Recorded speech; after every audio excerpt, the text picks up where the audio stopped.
There are 5 reasons why playing small is going to cost you a lot more than you realize. And I want to share with you the 5 reasons, but I also want to share with you the 3 things that you actually should be doing to get out of that small thinking and that's acting small, but getting to your bigger goals and getting to your more bigger results that you want to have.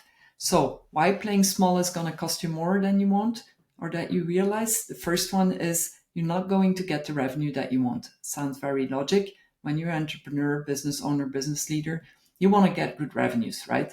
But to get to the good revenues, you want to have those that are even bigger than what you think. And I've worked very long time in companies where we had to set big goals. And nevertheless, we always tried to keep them small because we knew that it was going to take us much more efforts to get to those bigger goals. But the motivation comes from getting the bigger goals because then you're expanding your thinking and you're probably going to get you a lot more of motivation to get there. So no revenue is going to cost you.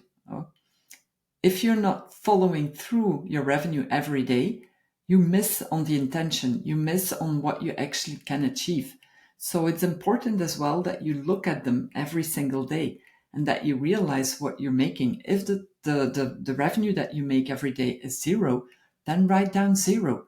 If you're not posting anything or you're not promoting anything, it's nothing. But by looking at it every day, you will realize that something needs to happen and you cannot hide behind it, right? The second one is that you want to increase, you probably will increase the competitive pressure that you have around you. So when you're playing small and you look at your competitors, you will see that they are doing more than you do. And they are going to take more market share than you do. So don't look at your competitors and compare with them. Use them as an example for what they're doing well and that you can take from your side to probably do well as well. You know, I'm taking my biggest competitor is actually my mentor. I work with him, but in a way, it's a competitor as well because his clients are going to him, obviously, and not coming to me. But on the other hand, he's teaching me how to get to where he is. So I might as well look at him and work with him than rather look at him as a competitor, but just take him as a good example of somebody that I want to work with. And I'm trying to have all my competitors in my vizier so that I see them, that I can work with them in a way, that I can follow them. And every time I look at them, I see something they do that I think, oh, that's a good idea. How can I make that work for me? And then I try it. It's not a copy paste, but it's managing it in such a way that you can own it.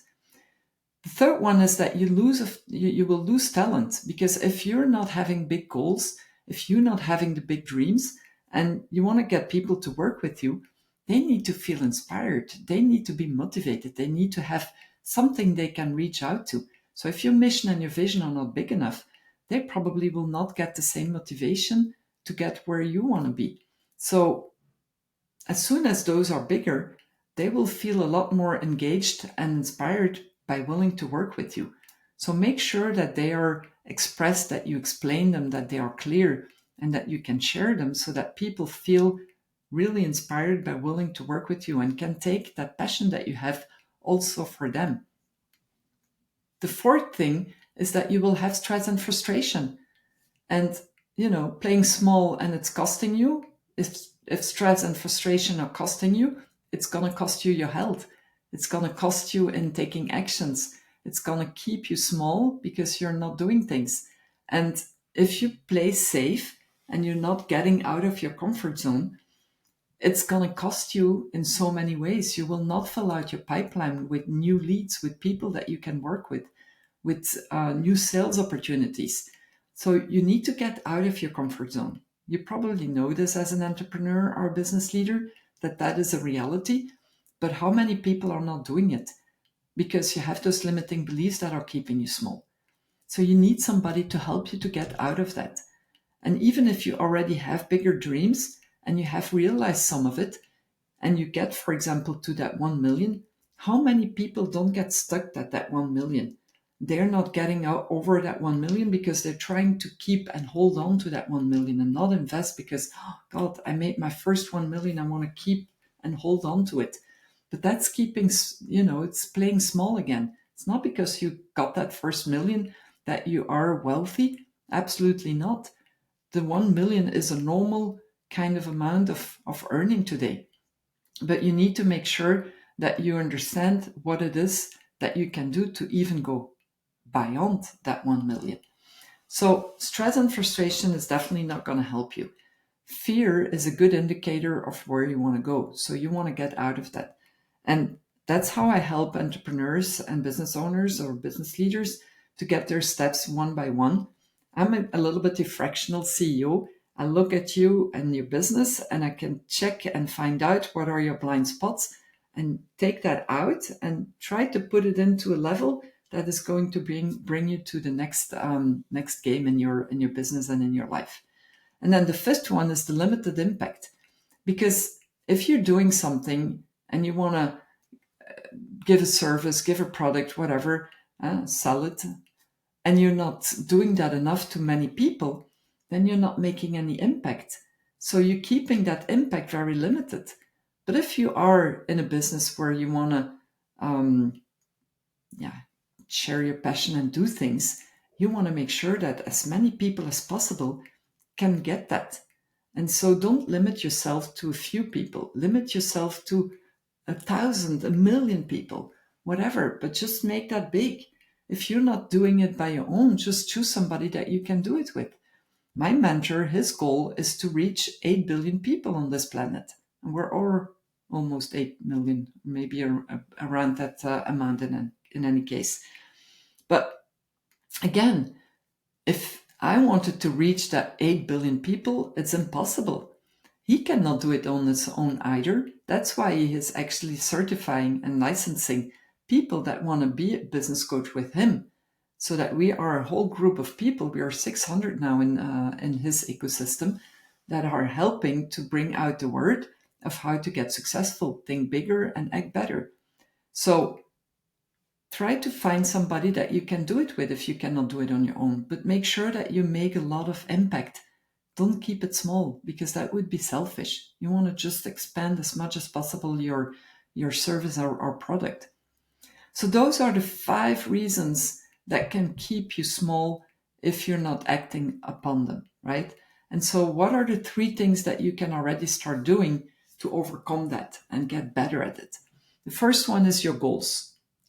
I know that not everybody has goals, and I still know a lot of entrepreneurs that don't have the goals. They're just doing as if they, once they think about something, they're doing it. But you need to have that bigger goals. If I didn't have my bigger goals, I wouldn't be able to do what I've been doing so far. I'm doing things as a business coach, but I'm also doing things to invest and to get out of my obscurity in real estate. And I can tell you, I wouldn't have been thinking this big. I wouldn't have had the results that I have so far. So you have to 10x those goals.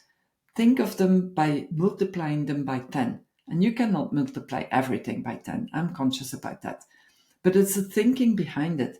If I have a goal that is, for example, I'm making this year 50,000 euros as a revenue, and I'm going for that 50,000, I might end up with 45 or maybe even 40,000 in the year. But what if I make that 50,000 to 500,000 and then think of how I could get to the 500,000 in reverse engineering? That would give me a totally different way of thinking. And I will probably get to understand what people do I need to surround it by, where can I invest that it will bring me more money, how can I actually make sure that what I have as a goal is something I can explore and get creative ideas about. So having those 10x goals and thinking will again help you to get to where you want to go. Don't think too much about the how, because I have people that I work with, I'm thinking, yeah, but how do I need to do this? How? Start by why and what. Why is it important? What is it that you want to do? And then, only then, find the people that can help you to work out the how. All right. So don't talk about the how. The how is killing the dream. You want to talk about the why and the what first. And then you have the second one is to overcommit and overdeliver. By doing that, you will make bold promises. And the bold promises are going to give you that extra motivation as well. And when you have those bold promises, you will, once that you are working with your clients, overcommit. Give them more than what you promised.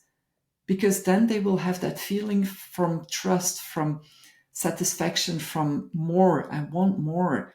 People that buy something from you, it's so much easier to sell them something else on top of it, because they already trust you. They already saw the quality that you bring. So overcommit and overdeliver. And the last one, and not to neglect, it's to be coming out of your security and out of your out of your obscurity. Got a little bit wrong there. So get out of your obscurity. Obscurity is something that will keep you small and is not going to help you to get to your goals. I've been in marketing my whole life, and I actually wanted to become a coach because I liked to work with people and see them develop. And as I have the experience of marketing, I wanted to extend the marketing with sales and mindset and get to coaching for people that want to go through all those steps. And I love it. I'm passionate about it, and I like to work with people. But if I don't get out of my obscurity, people don't know me. And if people don't know me, they cannot flow me. And if they don't know me, they cannot buy from me. So I need to be known by as many people as possible so that they can make a choice to work with me, yes or no. If what I'm saying and if the value that I'm bringing is something that you feel comfortable with and that you like, then that is obviously something that you can choose to work with me with. But you need to know this before that you can start deciding to do something with me. But if you don't know me, it's not going to happen, right?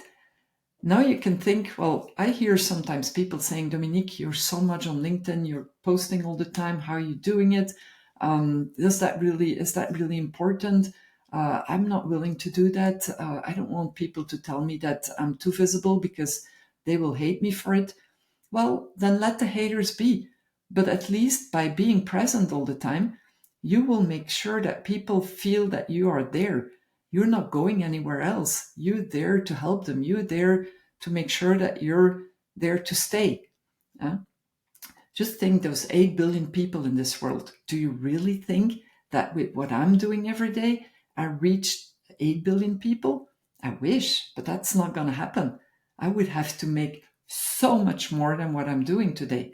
And I'm already 10xing what I can in the capacities that I have. I'm on LinkedIn every day, on Instagram, on Facebook. I'm on TikTok every week. I'm on YouTube every week. I have a podcast that I'm doing every 2 weeks or once a month, depends of the people that I meet, because it's important for me that I have people that I feel comfortable with and that have a good story to tell. I'm networking every week. I meet with people. So, I mean, I partner with our people. I have 2 partners that I work with, actually 3. And I'm doing as well my real estate, where I'm buying buildings and then I split them up and I sell them to other people because I feel that they then get an opportunity to buy an apartment they wouldn't be able to buy otherwise.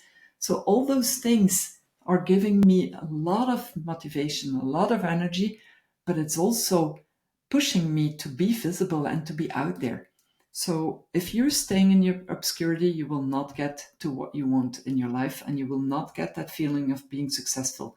So it means that at one point you might feel safe, but it's not giving you that really safety feeling, because you will have that mindset telling you all the time that you're not good enough, that you're not doing the things, that you're not, it's the stress and frustration that comes back. So this is what I wanted to give you for today. Just make sure that you get out of that small thinking, get bigger, take action, look at this video again so that you can exactly know what you need to do, and at least reach out to somebody like myself to help you. I have a mastermind with people that I work with every month, every 2 months. I have 2 days of immersion day where I work very deeply with you on what you need, what your goals are, what your action plans are going to be for the first 90 days. Then I also have the one-on-one coaching that I do every week because I want to keep you accountable. I want to make sure that you move on fast. And I have the Yes Academy for coaches that actually want to help get impact in this world and use the butterfly principle with what I'm doing. So if you want to follow me, just subscribe and click on the button so that you can get every Monday this video with valuable tips so that you can have everything you need to think big and to act bigger. All right? Take care. Bye.